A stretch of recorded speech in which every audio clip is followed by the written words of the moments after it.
Les textes liturgiques du mercredi 13 mars 2024. Première lecture.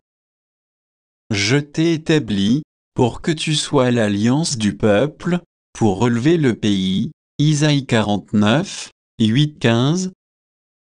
Lecture du livre du prophète Isaïe.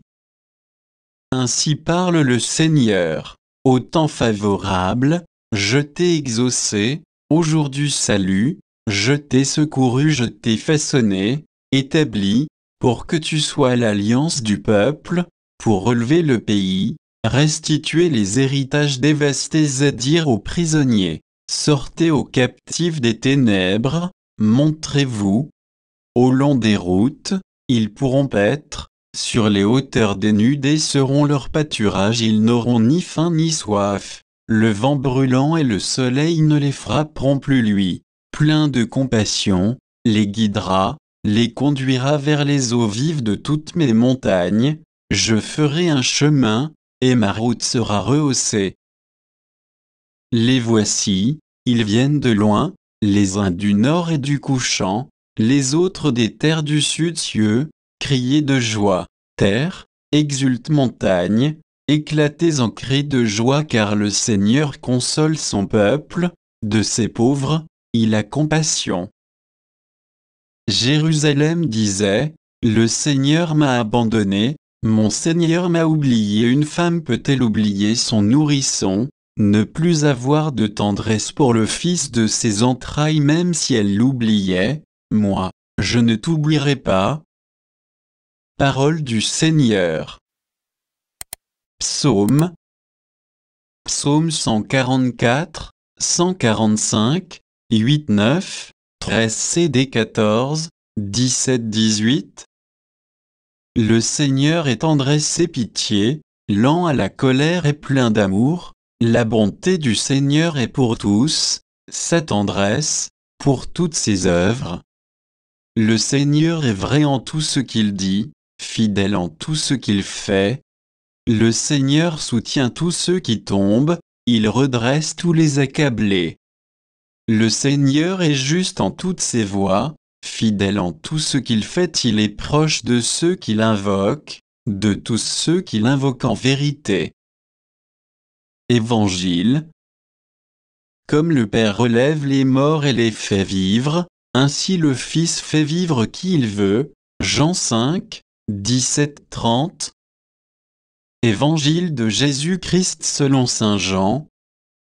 En ce temps-là, après avoir guéri le paralysé un jour de sabbat, Jésus déclara aux Juifs, « Mon Père est toujours à l'œuvre, et moi aussi, je suis à l'œuvre. » C'est pourquoi, de plus en plus, les Juifs cherchaient à le tuer, car non seulement il ne respectait pas le sabbat, mais encore il disait que Dieu était son propre Père, et il se faisait ainsi l'égal de Dieu. Jésus reprit donc la parole. Il leur déclarait, « Amen, Amen, je vous le dis, le Fils ne peut rien faire de lui-même, il fait seulement ce qu'il voit faire par le Père, ce que fait celui-ci, le Fils le fait pareillement. Car le Père aime le Fils et lui montre tout ce qu'il fait, il lui montrera des œuvres plus grandes encore, si bien que vous serez dans l'étonnement comme le Père, en effet, relève les morts et les fait vivre.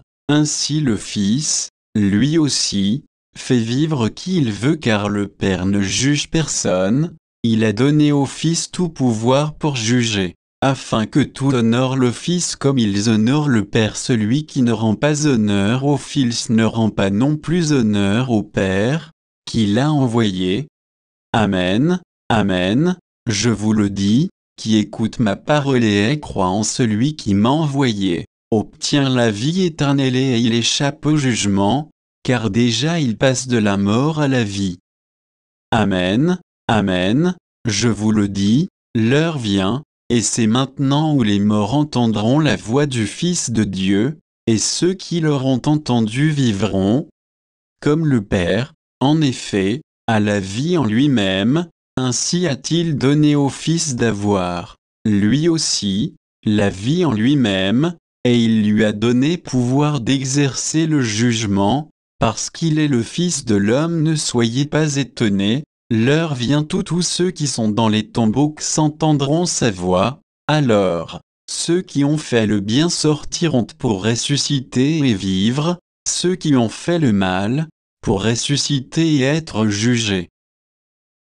Moi, je ne peux rien faire de moi-même, je rends mon jugement d'après ce que j'entends, et mon jugement est juste, parce que je ne cherche pas à faire ma volonté, mais la volonté de celui qui m'a envoyé. Acclamons la parole de Dieu.